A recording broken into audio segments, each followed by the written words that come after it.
Ranawat diet में आपका स्वागत है। जय श्री रामकृष्ण। आज आपको बता रहा हूँ मनोवैज्ञानिक सीबीटी थेरापी, जिसके बारे में काफ़ी लोगों को पता है और काफ़ी लोगों को इसके बारे में पता नहीं है। मनोवैज्ञानिक सीबीटी थेरापी वो है जो आज के ज़माने में आधुनिक दवाएं काम करती है या देसी दवाएं जो भी काम करती है उसके समकक्ष ये भी काम करती है, जिससे व्यक्ति के सोच में कुछ दिक्कतें होती है, कुछ समस्याएं होती है, जिससे व्यक्ति की शारीरिक क्रियाओं में भी बाधा उत्पन्न होती है और वे उस गलत सोच के कारण उस फैसला नहीं ले पाते हैं और परेशान होते हैं। तनाव, चिंता वगैरह उनको सताती है। तो आपको ये आज बताऊंगा कि ये सीबीटी थेरापी क्या है और सीबीटी थेरापी के अंदर उसके लक्ष्य क्या है, सिद्धांत क्या है और इसकी उत्पत्ति कहाँ हुई है। ये सब जानने से पहले अगर आप मेरे चैनल पे नए हैं, चैनल सब्सक्राइब करें, वीडियो लाइक करें, अधिक से अधिक शेयर करें। मैं डॉक्टर अविनाश सिंह राणावत, साइकोलॉजिस्ट और डाइटिशियन। आज आपको बता रहा हूँ सीबीटी थेरापी। पहले तो आपको सीबीटी शब्द क्या है इसको समझना होगा। सीबीटी थेरापी किसे देते हैं, क्यों देते हैं, वो भी मैं बताऊंगा। और सीबीटी का जो अर्थ है ये इंग्लिश में एक शॉर्ट शब्द है जिसको कॉग्निटिव बिहेवियर थेरापी कहते हैं। जो सी से कॉग्निटिव बनता है, जिसको संज्ञानात्मक भी कहते हैं हम, और बी से बिहेवियर यानी हम जो व्यवहार करते हैं और उसके अंदर जो सुधार करना है तो उसके लिए जो चिकित्सा दी जाती है उसको थेरापी बोला जाता है। ये थेरापी कुशल मनोवैज्ञानिक, साइकेट्रिक जो सीखे हुए होते हैं वो देते हैं।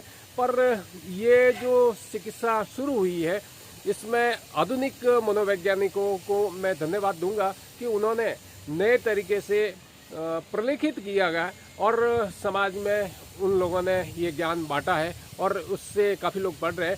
पर इसकी जो मूल उत्पत्ति है वो भारतीय ग्रंथों में दिया हुआ है और इसकी जो शिक्षा अगर चाहेंगे आप तो उसका इतिहास अगर ढूंढेंगे तो आधुनिक इतिहास तो बहुत छोटा है, कम है और अभी का ही है।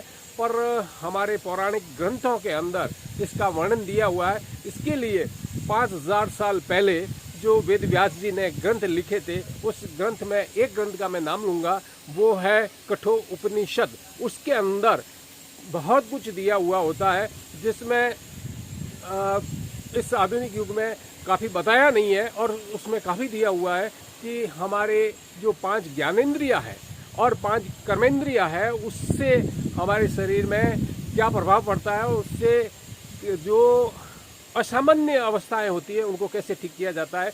तो आधुनिक अवस्था में जिन लोगों ने प्रलेखित किया और मैंने धन्यवाद दिया, दोबारा देता हूँ, आज आपको मैं बता देता हूँ कि उन्होंने जो व्यवहार चिकित्सा अपनाई है उसमें लिंडले, स्किनर और सोलेमन ने शोध पत्र 1953 के अंदर पढ़ा था और उसके बाद में जो प्रकाशित किया गया था उस निरंतर कुछ वैज्ञानिकों ने जैसे हाइजेनिक, पेवलॉव, स्किनर आदि ने सिद्धांत और नियम भी बनाए थे कि इसके क्या सिद्धांत होने चाहिए, क्या नियम होने चाहिए।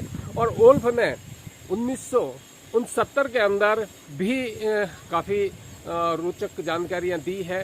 तो आपको जो अनजान हैं उनको तो पढ़ना पड़ेगा, जो जाने हुए हैं तो उन्होंने जाना भी होगा। जो पढ़ चुके हैं उन्हें पता है कि बहुत सारे वैज्ञानिकों ने इसके ऊपर काम किया है और ये इसका जो लक्ष्य क्या है उसमें यही होता है कि व्यक्ति एक सामुदायिक प्राणी है। समाज में उसके साथ में कुछ घटनाएं होती है, उस घटनाओं को देखने के बाद वो उस घटनाओं का गलत प्रतिक्षण कर लेता है और गलत देखे हुए जो प्रत्यक्षीकरण गलत देखा है उसको फिर शारीरिक रूप में उसका प्रभाव पड़ जाता है और शारीरिक रूप में जो प्रभाव पड़ता है तो वो असामान्य व्यवहार करने लग जाता है। तो ये छोटी मोटी अवस्थाएं भी होती है और इसमें आपको ज्ञात होगा कि हर बीमारी 3 अवस्थाओं में होती है, प्राथमिक, द्वितीय अवस्था, तृतीय अवस्था, जिसको कहते हैं कि फर्स्ट स्टेज है, सेकंड स्टेज है और लास्ट थर्ड स्टेज है। ये अवस्थाएं भी पाई गई है।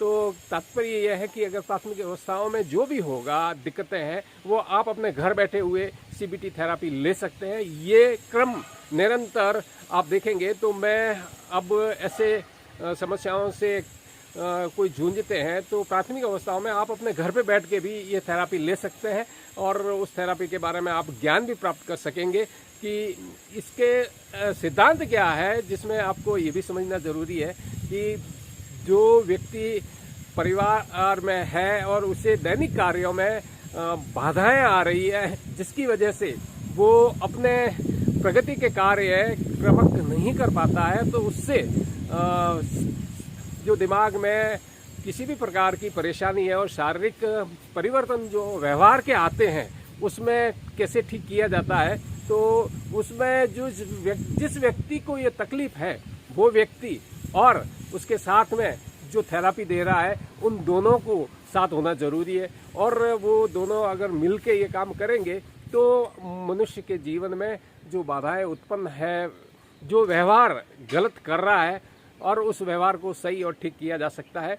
अगर आप कोई सार्थक टिप्पणी करेंगे तो सार्थक टिप्पणी का जवाब दूंगा। मिलते हैं नए अपडेट वीडियो में, तब तक के लिए जय हिंद, स्वस्थ रहें, मस्त रहें।